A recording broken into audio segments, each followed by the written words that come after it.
intellectual property in today's dynamic world. I would like to invite our moderator, David Sanker, founder of SankerIP USA, to the stage to moderate this panel. And the panel members are Jyoti Kumari, patent attorney and founder, LexInnovision India; Cary Levitt, managing director, Azami Global from North America; Liat Galily-Perel, IP attorney, Pearl Laws Office, Israel; and Bhavish Balloo, intellectual property executive, EGR, Mauritius. Let's give them a warm welcome to our panelists. Yeah, sure.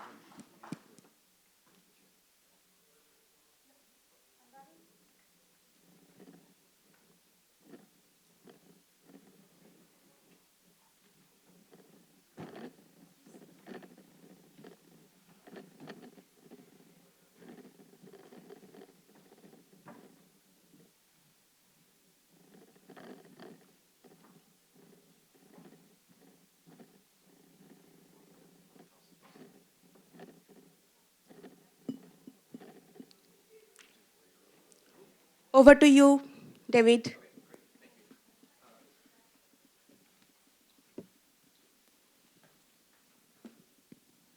Hear me? Okay, terrific. So I know we're about 55 minutes behind schedule, so I won't get us any further behind. But this will be a very interesting discussion about navigating the complex landscape of IP protection, and our group here has a wide variety of jurisdictions. We've got. But in addition to the United States, we've got India and Israel and Mauritius. Mauritius. Okay. So let's first of all have our panelists each introduce themselves and say a little bit about. Let's be concise, but just say a little bit about your practice. Hi, everybody. My name is Liat Galily-Perel. I'm an advocate in the field of IP. Over 2 decades of being active in the IP field. From Israel, a lot of startups, a lot of IP going out. I'm happy to be here, and I hope we have a good session. My name is Cary, Levitt. I'm a U.S. patent attorney. Most of my career has been in-house with multinationals, including a role as Chief Intellectual Property Counsel of Dow Corning Corporation, global chemical company. And I now work, since I've retired from the multinationals, I now work for a company named Azami Global, which facilitates patent filings, renewals, and other services through a global network of almost 1,000 agents and associates. So we hope all of you would be interested in joining that network. So that was a shameless plug. Sorry about that. But importantly, one thing I wanted to share is that this industry is a family heritage for me. My father was the chief patent counsel of Merck in the U.S. I've had a similar career, and one of my 3 children is also a U.S. patent attorney. So if any of you ever see a resume with the name Andrew Levitt, it's my son. It's very important. He's a really good guy and a very good attorney. So hopefully you'll see that someday. But it's nice to meet all of you. Hi all, I am Jyoti Kumari. I am a patent attorney by profession. I am in the IP profession for about 2 decades now. I have started my own practice as LexInnovision. Technically, I come from biotech background, so I'm a scientist first and then turned into a lawyer. IP field was pretty attractive, and you get to see upcoming inventions. You speak to all those high-profile innovators. So that's keeping me busy, and I'm enjoying my profession. Thank you. Thank you.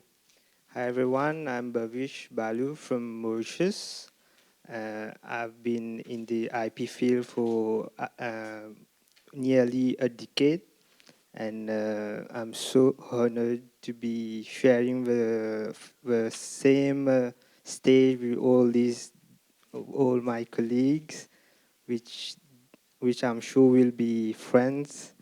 Yeah, so I work as a IP consultant at a Mauritian firm called EGR. EGR is one of the first law firm in Mauritius, and we are a one-stop shop. And I'm so glad to be here, and I'll give the moderator. You can continue. Okay.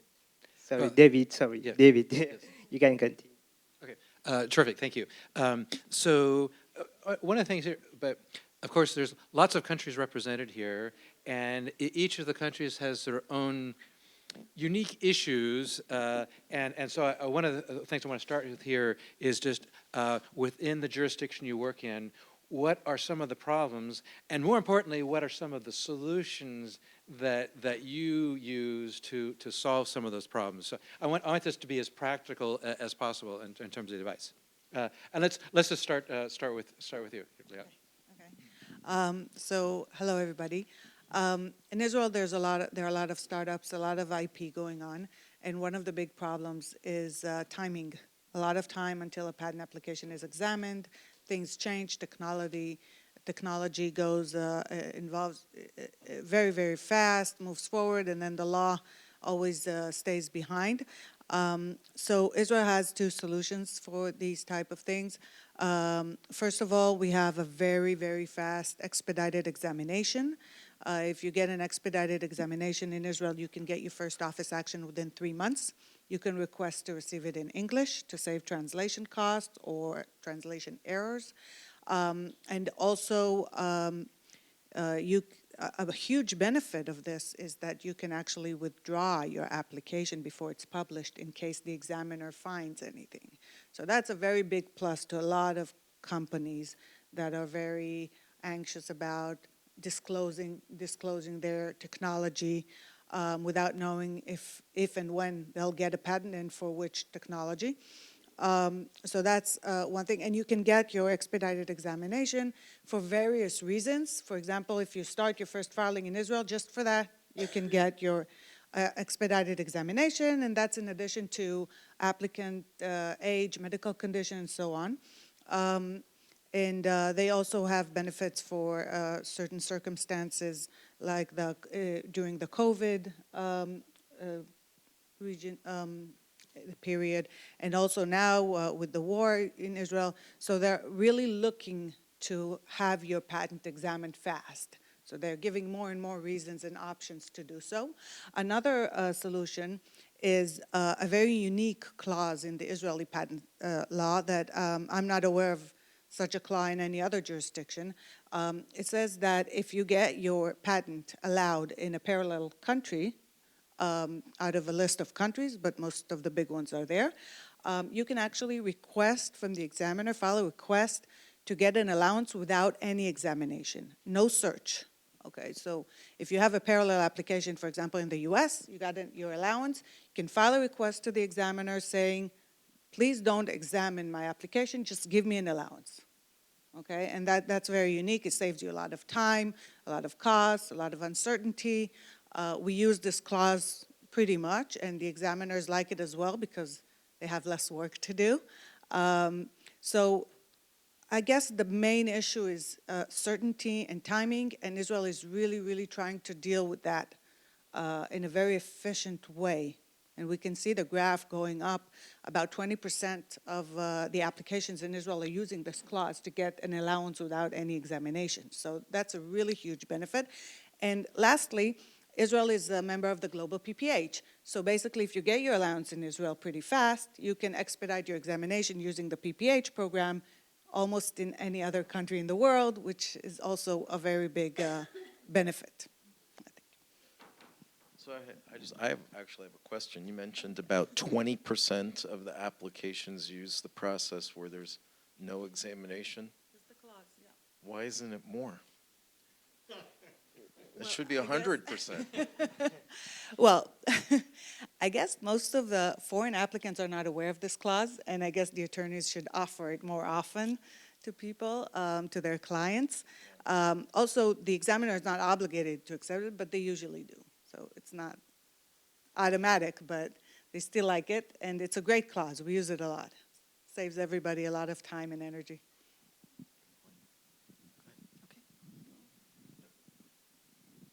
Okay, so I think the most significant challenge any applicant would face while thinking of filing applications across jurisdictions is the difference in the laws and regulations across jurisdictions. So while we have international treaties like TRIPS and other treaties which puts a basic framework in place, but it still gives a lot of leverage for the member countries to draft the rules depending upon the conditions of the country. So the cultural norms of a country, the economic status of the country, the larger public interest plays a huge role when it comes to drafting of IP rules. Because IP rules are not just for the companies or the MNCs, it has a very direct social impact. So that's an important thing that any applicant should keep in mind while targeting multiple jurisdictions, because non-compliance with the local laws would mean loss of IP, loss of revenue, and maybe got into costly legal disputes. Speaking from India perspective, so there are certain, what we call them as artificial exclusions from patentability. So once you qualify the basic threshold of novelty, inventive step, and industrial applicability, there are certain set of exclusions defined. Specifically, the industries working in the life science domain, the pharma industry and the biotech industry, they should be aware of these specific laws. For example, new form of a known substance. Like you have a parent molecule and you design a new ester of it, or new salt of it, or a polymorph of it, or you combine the two known parent molecules and you give it a new application. That something that was used to treat liver cancer earlier can now be used to target a brain tumor. So these kind of claims will not be allowed in India. Now, I'm not saying that you shouldn't be filing.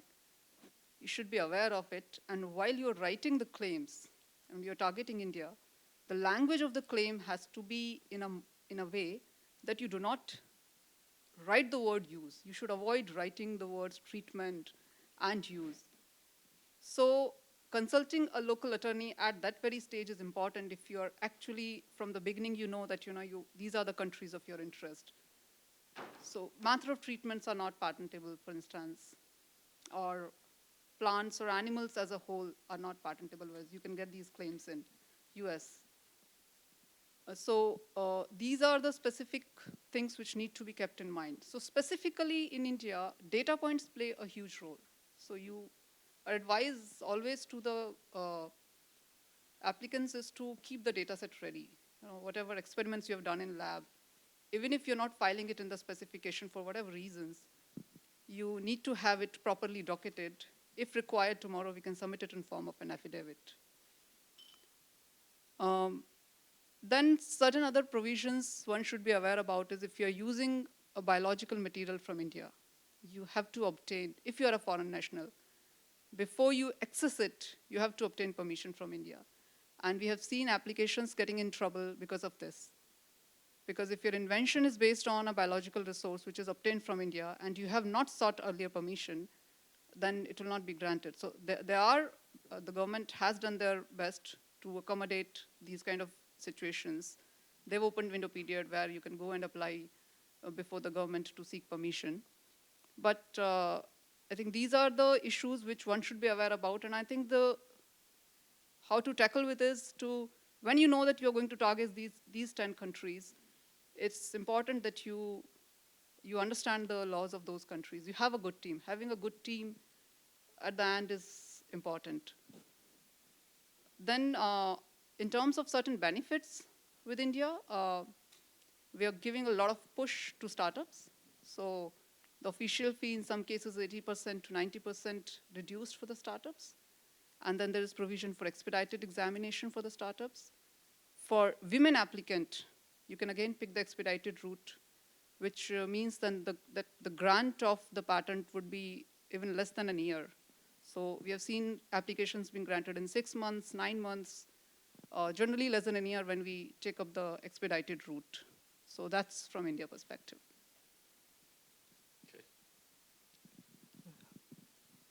So yeah, for me, major challenges in protecting IP across jurisdictions, uh, key key global issues, uh, judi,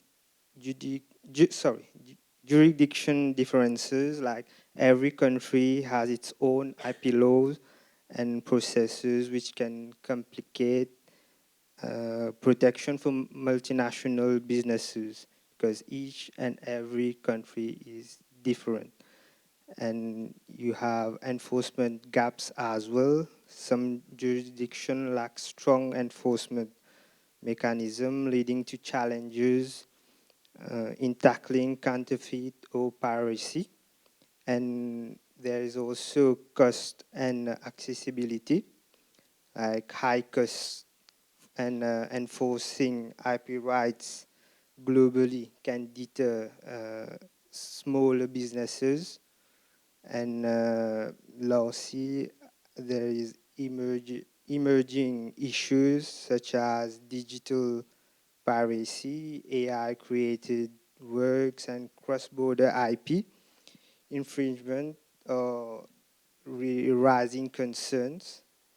And yeah, for me, that's the major challenges in protecting IP across jurisdiction.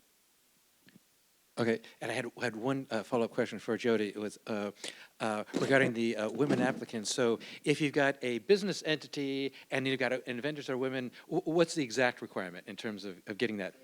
Oh, get the microphone. If you have a women applicant, one of the applicants is a woman, you can pick the expedited route. Okay, great. Okay, and now Applicant, one of the inventors. when it, The applicant, not the inventors. Sorry, did I say inventors? Yeah. One of the applicant. It's applicant, I'm sorry. okay, so what if if the applicant is a business entity, how does so one of the like directors of the business entity? No, it can be a co-applicant, maybe a business entity and a co-applicant as an individual woman. Okay. Yeah. Yep. Go ahead. So I don't really have a lot of feedback on a country law basis. I mean, it's interesting to hear the examples of the differences and the complexity in all of the laws. And so we hear from Mauritius to India, the States, and Israel, the complexity on a global nature, both in terms of regulatory, litigation practice, even just the rules and the cost and the dates that we need to keep track of. And I think, as we all know, this practice that we're involved in has become much more of a global practice. So in the States, I look at all of the other lawyers that I attended law school with, and their practices tend to be very national. So they're real estate lawyers or maybe litigators in different areas and whatnot. But what we do is uniquely very global, which makes it very challenging for us. And it's not just patents. So here's a question for you. We talk a lot about patents. How many of you focus more on trademarks? Trademarks? Yeah, rather than patents. So I think a lot of what we say here when we talk about patents, a lot of it applies to trademarks as well. In fact, I have a quiz. This is trivia for you. How many trademark applications were filed last year? So all applications, all routes for filing, all countries, including China, which kind of dominates this discussion.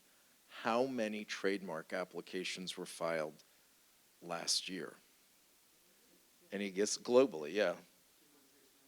2.6 million? Anybody else? That's low, by the way. 6.2. That's low also. Somebody here, I'm sure this organization has a prize for you, make another, a T-shirt for anybody who can get close to 15 million. So, I mean, this is the industry that we're in and the type of volume that we're dealing with and the complexity of filing trademarks in how many countries?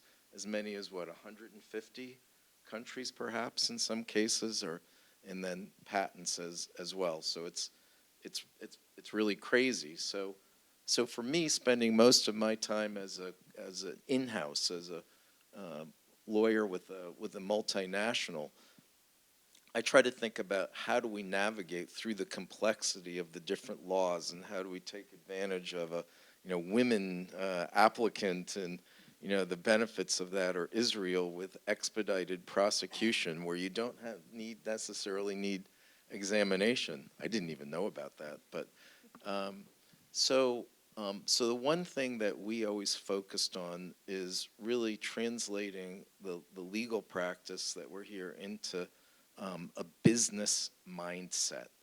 And I think this is nothing new to all of you, but really think of the patents, the trademarks, trade secrets, and other intellectual property as assets, and what's the value of it.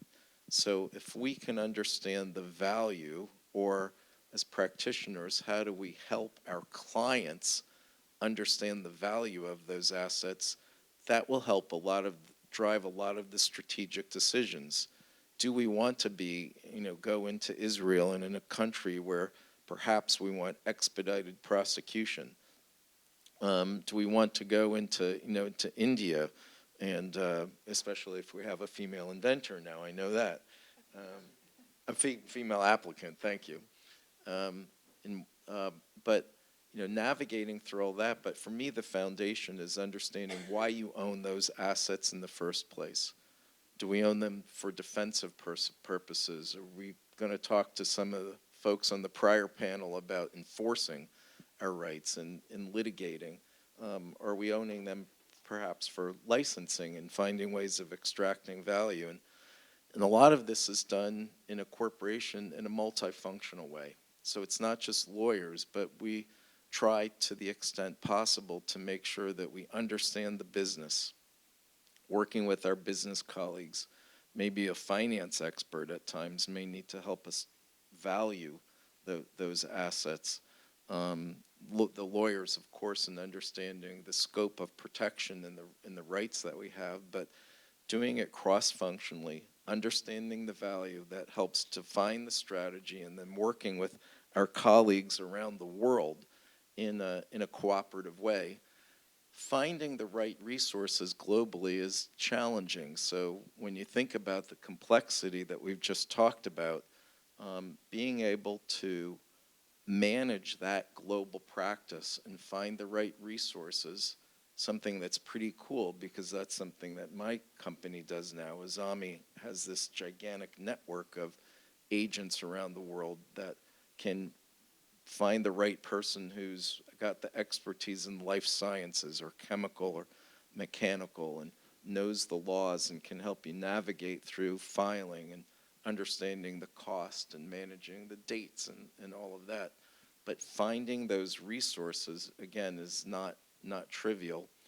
And then ultimately, I guess something we'll talk about this afternoon is finding the right technology and resources to be able to support all of that. And so I mean, there's a lot of how would you say, moving parts to be able to manage and navigate through a practice like this. So let me stop there.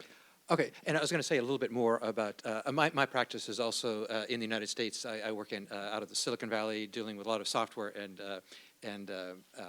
artificial intelligence, and of course there's a couple of specific things in the U.S. I want to bring up. One of which is there's also an expedited processing in the United States that for a one-time fee you get very fast processing, and this actually works really well.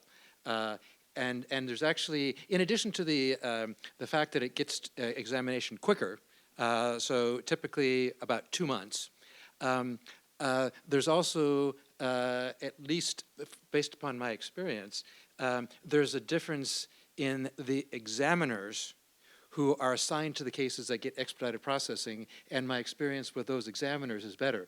And so for a one-time fee, you get expedited processing and probably with a better examiner. And the result of that is, like, I had a case, multiple cases in the past 2 years where filed the application under expedited processing, get it examined within 2 months, and have it allowed immediately. Or actually getting U.S. cases allowed within 2.5, 3 months using expedited processing. So it's a very effective technique. Even the Israelis would think that that's good. Yeah. Now, one of the biggest problems, which you're probably familiar with, is the issue of subject matter eligibility, sometimes referred to as 101 or sometimes referred to as Alice, because there was the Supreme Court case that kind of initiated this. And so there is a problem with anything that sort of looks like it's software, or sort of looks like it might be called an abstract idea, can get a hang up just from that. And that's is an ongoing problem. The best solution to it is to have a substantial technical detail in the specification at the outset, because if you don't have enough detail to put in later, you're out of luck. So it's really important, when you're dealing with anything related to software, put the detail in immediately before filing, because you're not going to be able to add the detail later, and that's really essential to having something that you're actually able to overcome the rejections for subject matter eligibility. And I was going to say one last thing is just in terms of all of us working together, which is that's like, well, what happens if you're working in, you're going to file an application in multiple jurisdictions? Well, you got to deal with all of the requirements of all of these. And one of the things that that I learned from practice is that sometimes my old methodology was just to file in the U.S. and then a year later just decide, yeah, maybe we'll file the PCT. That's not a great methodology because sometimes you find out later that, well, like maybe you didn't have enough detail to survive in Europe. And it's like, well, you can't add any detail later. So the key thing is to get some idea of where you're likely to file and make sure that you're upfront, including all the detail that might be necessary for whatever jurisdictions might be included. It doesn't hurt if you don't file in these jurisdictions, but if you are going to file there, be ready for it.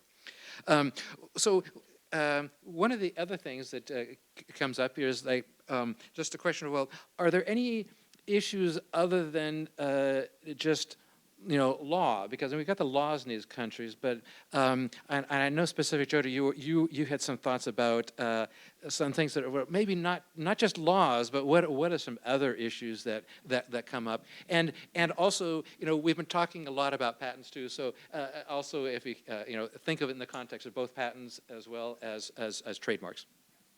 So obviously, laws definitely play the key role.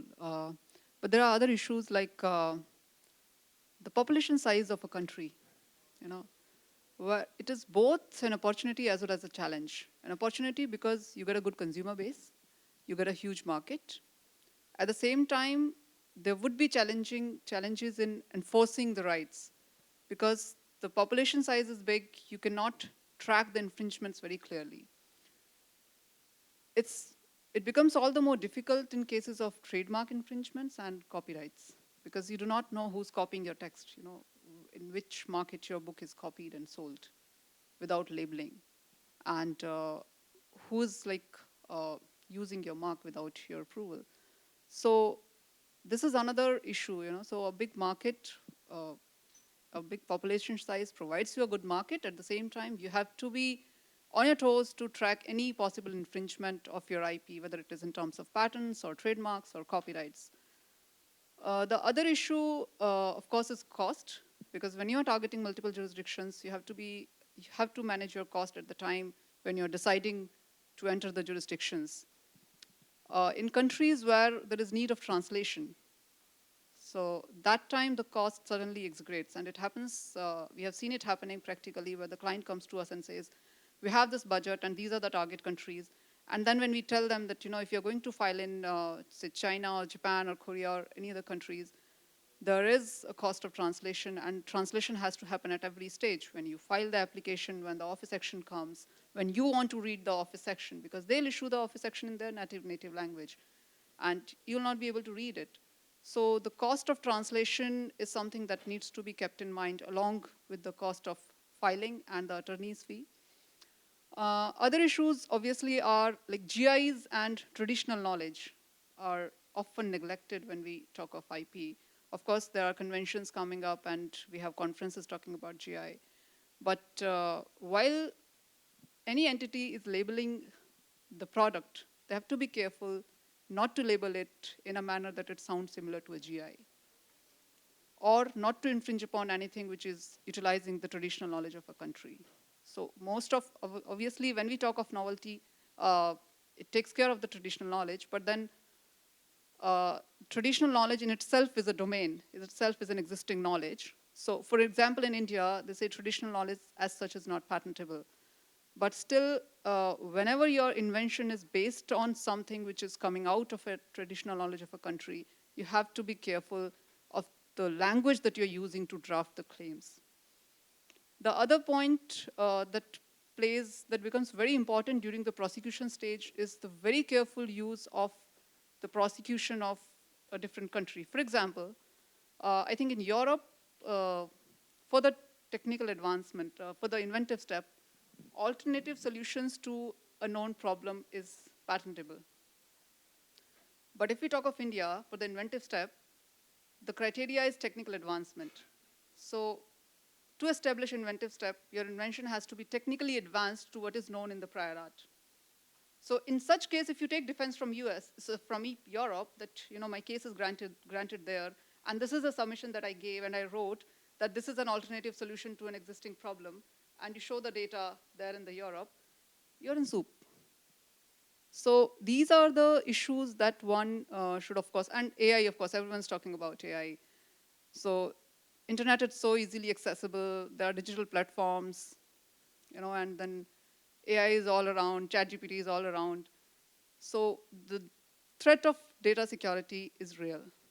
So any entity who's working on the software domain or who have their trade secrets should be careful in having a proper cybersecurity system in place. At the same time, non-disclosure agreements, employment agreements, the specific clauses talking about trade secrets has to be captured very, very clearly. I have a client who came for a drafting and she said that, see, I have got this drawing ready. This will explain the inventions. I said, okay, that's fine. I've got it done by ChatGPT. I said, you're not supposed to do that. You're basically leaking it out to an open platform. So the lack of knowledge also on part of the applicant till what stage AI is to be used. So all these issues have to be kept in mind, I think, apart from definitely the laws and regulations. So do you have anything to add to that? Yeah, sure.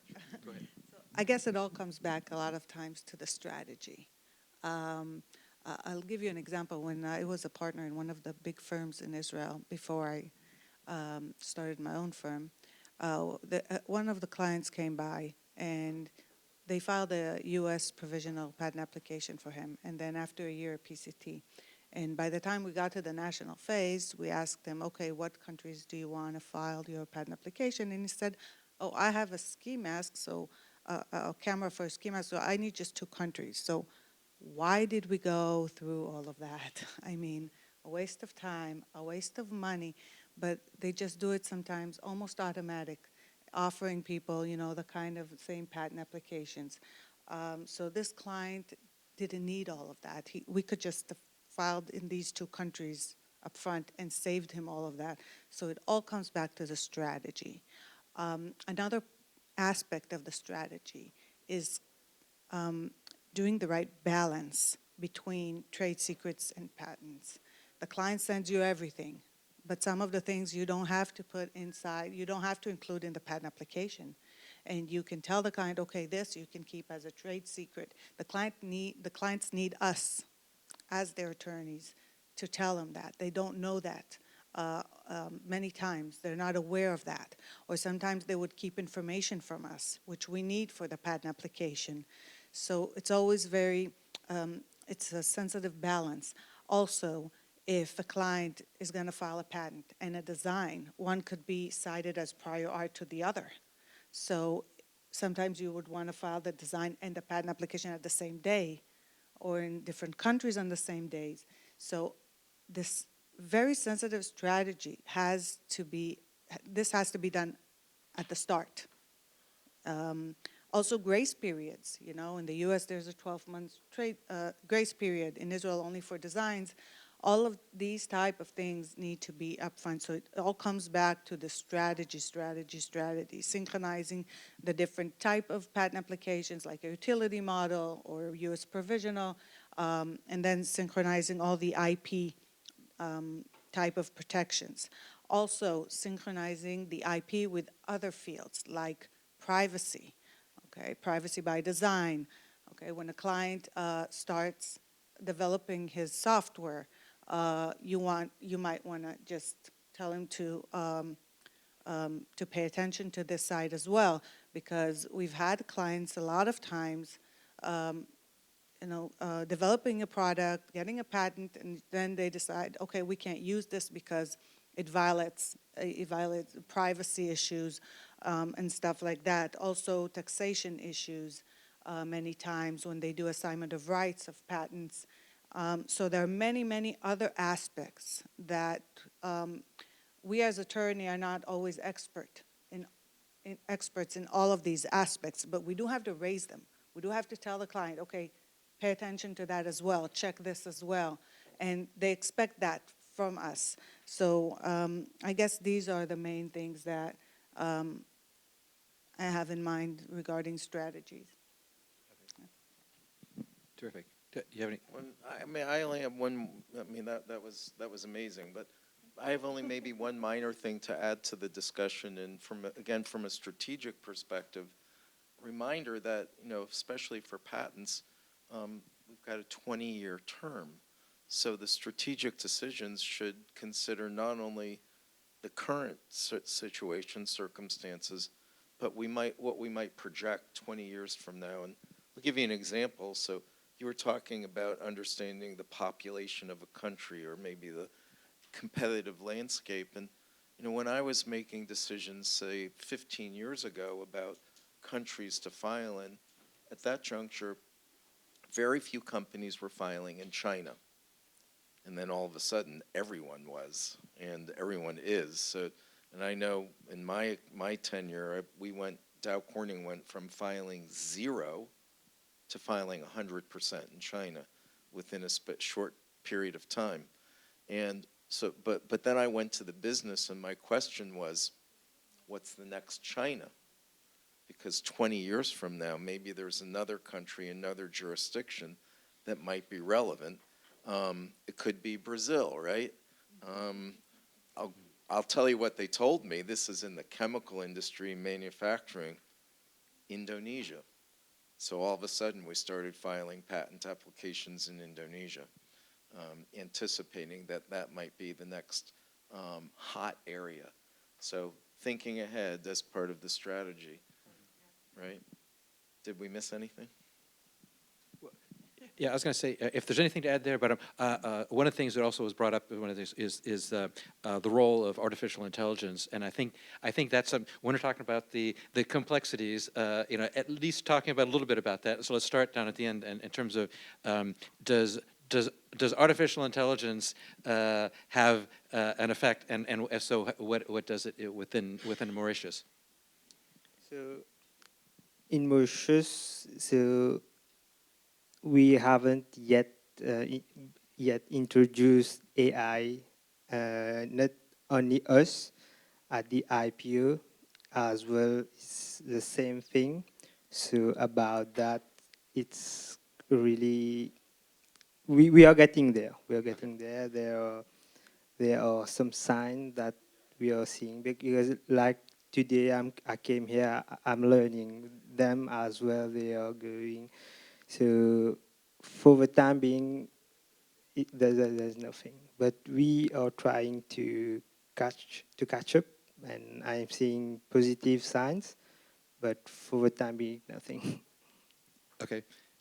Yeah. What about it? And in terms of AI, both in terms of say the use of AI tools by patent attorneys or examiners, or as well as what about say and there's a session later today about inventorship and authorship in relation to AI, so we'll go into more detail there. But at least I think we're thinking about more like cross-jurisdictional, what some of the differences. Well, I think for lawyers, it's always a win-win situation, whether it's opportunities or challenge. The cases are going to come to us. You invent something new in AI, you'll get applications. If there are court battles, you'll get cases to fight in the court. So, in India, the law firms have started gradually using AI, but may not be at the scale as it's being used in US and other countries. So for searches, we are using AI. Even for trademark searches, even patent office have launched some tools based on AI for searches. That has made it quite easy. But in terms of reading the documents, comparing the documents, drafting, we're still not very comfortable. I mean, I personally tried some tools, but not very comfortable. I think AI would still need more training, and maybe it will still take us as human more time to believe on their intellect, that they're actually reading the document and interpreting the documents correctly, mapping the documents correctly. So gradually, it is making space gradually, but I think it'll still take time. Yeah. So you're saying that you're pretty comfortable with using AI to assist with searching, Yeah. but not for drafting? Not for drafting. Yeah, yeah. And I actually I completely agree with that. That's been my assessment as well. Yeah. Yeah. Do you, Cary? Again, I'm not sure if I can add too much to that. I love your comment that AI it's almost like an annuity for our profession because of the complexities involved with it, of using the tools and understanding what or what isn't protectable. Maybe the thing I'll add, and I think you'll talk about this afternoon, is that the content or an invention perhaps that's generated by AI. So whether it's a document, whether it's an image, a picture, a drawing, perhaps a computer program, for the most part in the U.S. and I think around the world are not protectable. So they're not patentable, not copyrightable.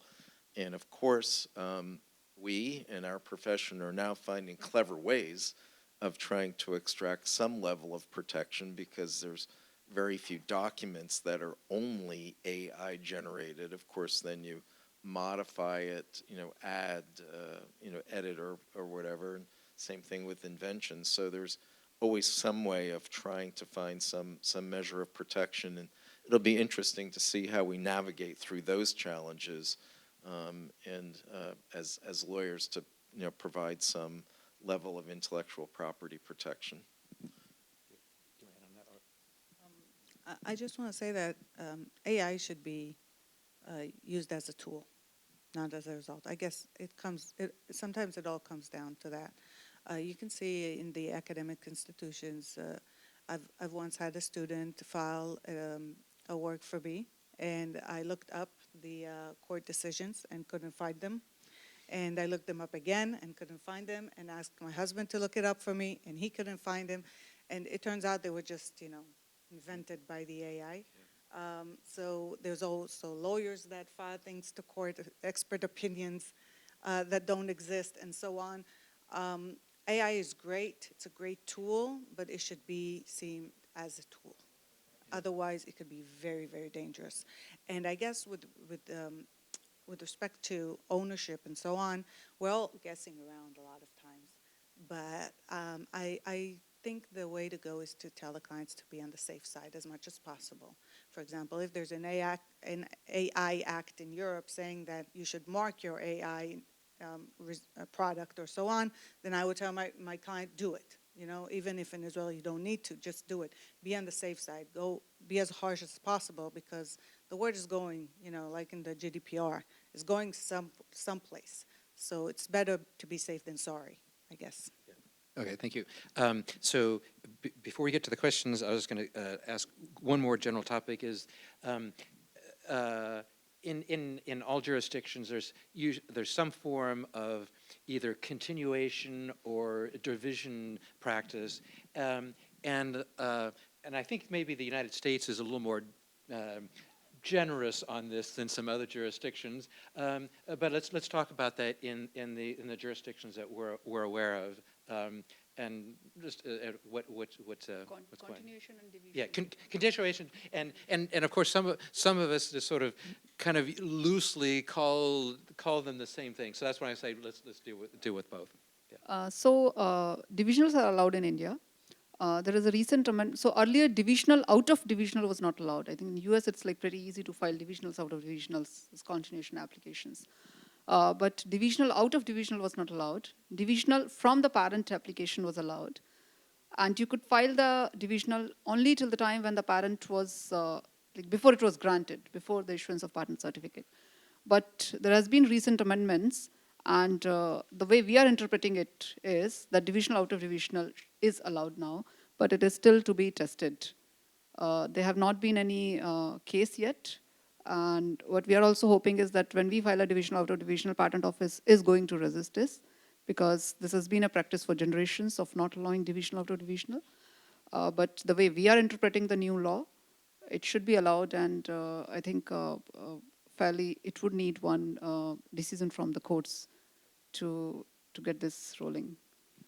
Good, and of course, I mean, and that older rule is also, to the best of my knowledge, what's still applicable in China, that you only get one chance at it, and so, but you can file multiple divisionals at the same time, but it's only that first. Only from the parent. Only from the parent. Right. Yeah. Right. Yeah. Yeah. What about Israel?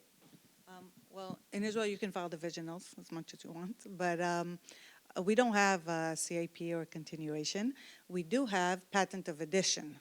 And this is, it's different, because patent of addition can be filed only after the patent is granted, while in other places you have to file it before. We go back to the strategy issues, right? So in Israel, you can file the patent of addition after your parent patent is granted for improvements and modifications, amendments, but you don't need inventive step, obviously, just novelty. And it really rides on the back of the parent application, meaning you don't get another 20 years, but you get the original 20 years from the patent application, from the parent patent application. But a lot of clients don't know that and think, they compare it to the US many times.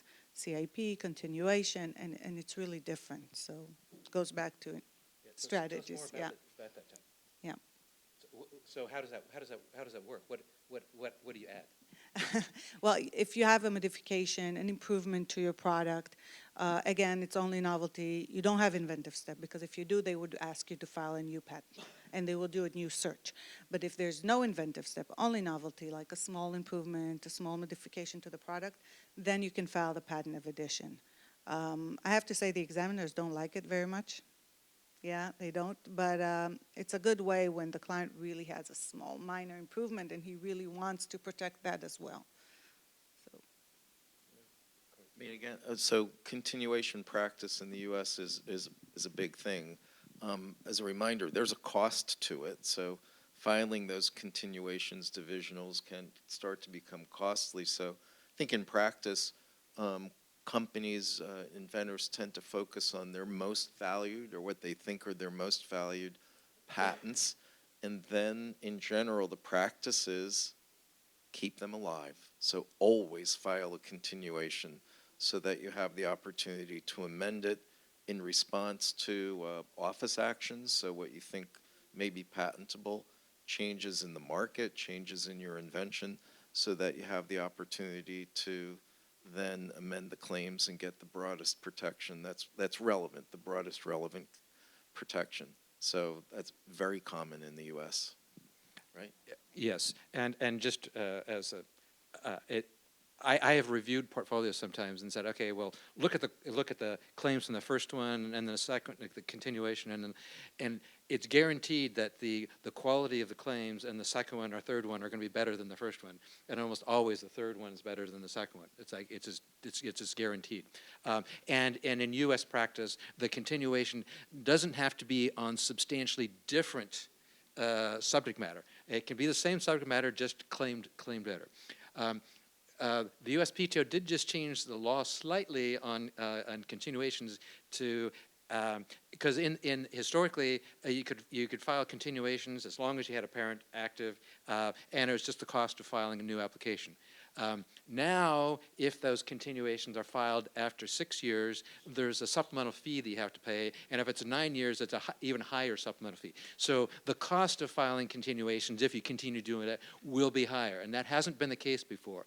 That's always been the case, say, in Europe, where you have to pay really substantial fees for a divisional, but this is new to the United States. So that's just something to think about. We have just about 5 minutes left, so and that's why I'm going to keep us on time. So we're trying to get a little bit back on track. So let's ask some questions. Yeah, go ahead. Thank you for a great panel.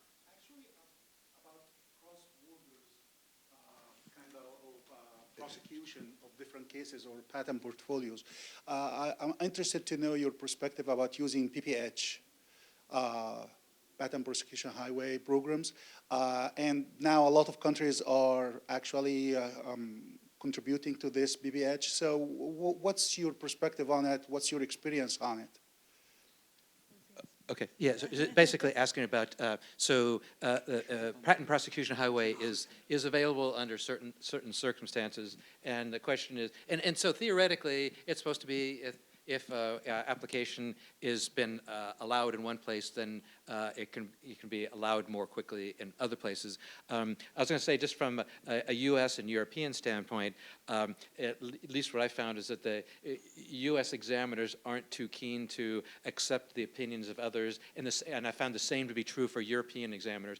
In particular, European examiners with regard to a U.S. examination, and say, yeah, I don't really care about what the U.S. examiner said. I'm going to do my own.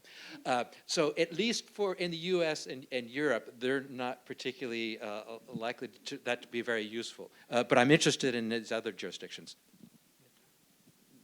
I agree with what you're saying.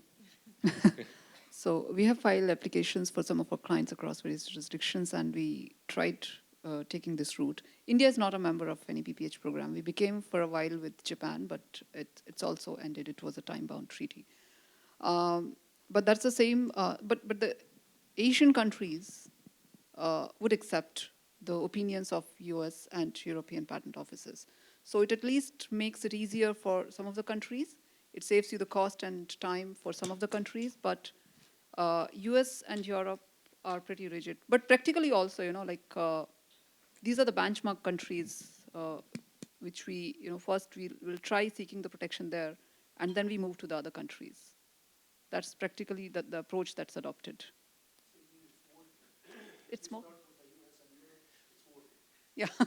Yes. So for practically, that's how it's working for us. Yeah.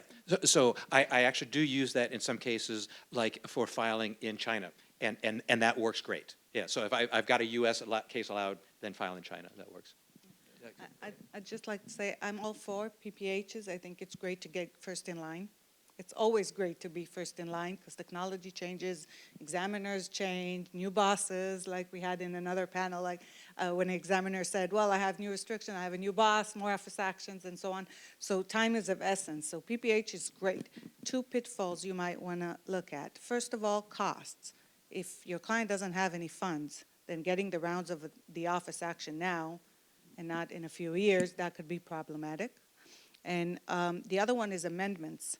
For example, in Israel, until the patent is granted, you can still amend the application. So if the client is still researching and still developing your product, you don't want a fast grant, a very fast allowance. I think these are the two things just to keep in mind. But other than that, getting first in line is always a good thing, usually a good thing. And I'm going to second that. So subject to the limitations that you heard here, I think it's a very effective tool. So yes, I'm a big proponent of PPH. Any other questions?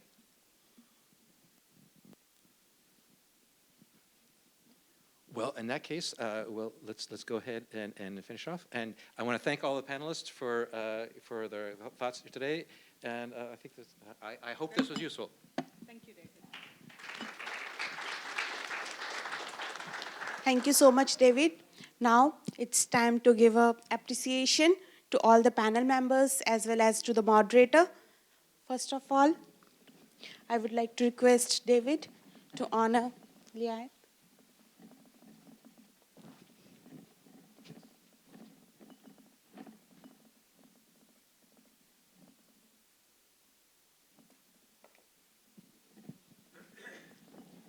Next is Cary Levitt.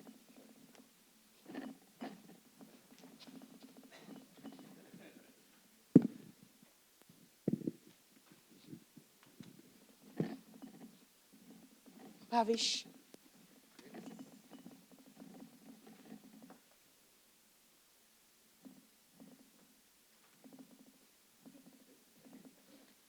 And this is for the Jyoti.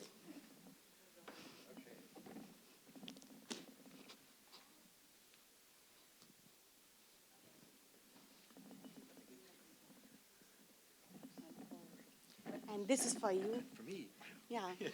Thank you so much. Please join for the group photo.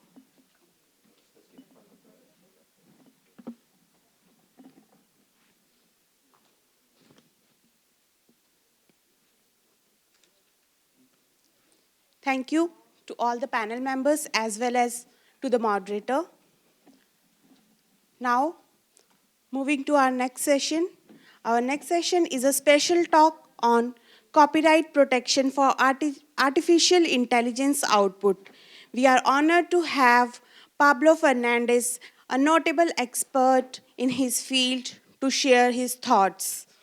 Please welcome Mr. Pablo.